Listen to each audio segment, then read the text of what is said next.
और आपको बताते चलता हूं कि लोकसभा चुनाव के नतीजे आ चुके हैं।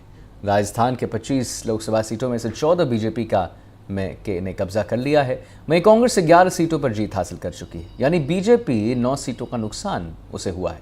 राजस्थान बीजेपी को जिन सीटों पर शिकस्त मिली है, उन सीटों को लेकर आज राजस्थान बीजेपी की बैठक होने जा रही है। बैठक में चुनावी नतीजे पर चर्चाएं होंगी। राजस्थान में चुनावी परिणाम के बाद जिन सीटों पर हार हुई है, उन पर मंथन भी किया जाएगा।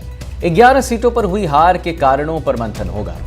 हार के कारणों पर मंथन के बाद एक रिपोर्ट तैयार की जाएगी और इस रिपोर्ट को केंद्र नेतृत्व को भेज दिया जाएगा। तो 11 सीटों पर हार को लेकर होगा मंथन। 11 सीटों पर हार को लेकर तैयारियां भी की जाएंगी, एक रिपोर्ट बनाया जाएगा और केंद्र नेतृत्व को भेज दी जाएगी इस रिपोर्ट को बनाने के बाद। हमारे साथ वीरेंद्र हैं, जिनसे हम बात करेंगे इसी सिलसिले में, इसी विषय पर। वीरेंद्र, ये जो रिपोर्ट के बारे में बात की जा रही है कि रिपोर्ट बना के भेज दी जाएगी, क्या कुछ देखा जा सकता है, क्या कुछ अहम बिंदुओं पर बात हो सकती है इस रिपोर्ट में?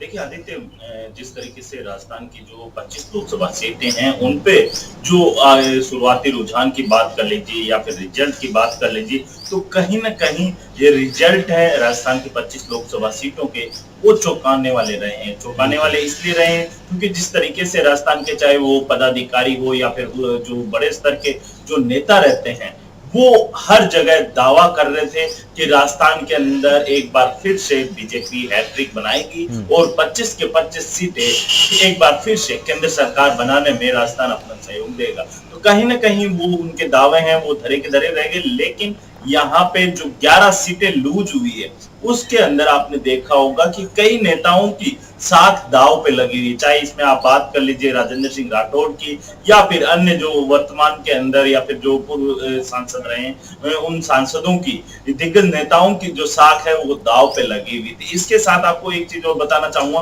कि जिस तरीके से राजस्थान के अंदर कहीं ना कहीं जो जातीय समीकरण है वो भी इस बार के चुनाव के अंदर काफी बड़ा जो कह सकते हैं कि फैक्टर रहा है, और इसके साथ साथ आप क्षेत्रीय समीकरण को भी नहीं भुला सकते। इसके साथ ही आप देखेंगे कि बीजेपी ने लोकसभा चुनाव से या फिर विधानसभा चुनाव से पहले कई ऐसे कांग्रेस के बड़े नेताओं को बीजेपी में शामिल किया था, जिसका फायदा उठाने के लिए बीजेपी ने उन्हें चुनावी मैदान में भी उतारा था। लेकिन कहीं ना कहीं वो जो उनकी जो फॉर्मूला है वो यहाँ पे जो फुलफिल नहीं कर पाया राजस्थान की जनता को।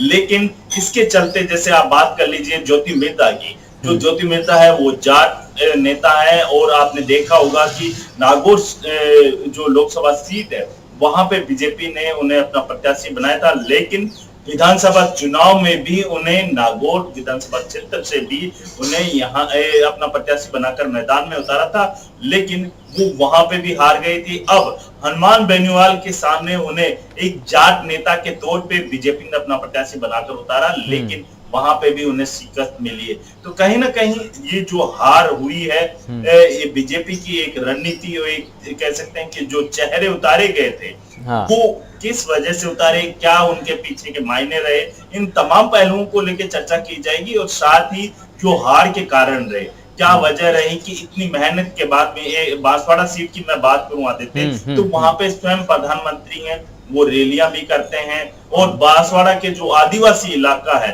वहां पे साधने के लिए, चाहे वो बांसवाड़ा के जो पूर्व जो कांग्रेस नेता रहे हैं महेंद्रजीत सिंह मालवीय, उन्हें बीजेपी में लेके आती है और बीजेपी अपना चेहरा बनाकर चुनावी मैदान में उतारती है, तो उसे भुनाने की कोशिश करती है। लेकिन बीजेपी को वहां पे भी विफलता देखने को मिलती है। नहीं तो वीरेंद्र, एक बात बताइए, क्या ये जो आप बता रहे हैं, क्योंकि और नहीं वीरेंद्र, जो आप बता रहे हैं, क्योंकि कल भी हम बड़ा मंथन कर रहे थे, हमारे पास एक से एक एक्सपर्ट्स आए हुए थे जिनसे हम बात कर रहे थे कि आखिर राजस्थान में ये जो एक थोड़ी जो क्लीन स्वीप नहीं हुई जिसकी वो संभावनाएं जता रहे थे, तो आपका ये कहना है कि क्योंकि वहाँ पर ऐसे उम्मीदवारों को, क्योंकि कांग्रेस से वो आए थे बीजेपी में, उनको जब उतारा है उसके वजह से वो एक बड़ा इशू हुआ है। ठीक है वीरेंद्र, मैं आप अभी के लिए धन्यवाद।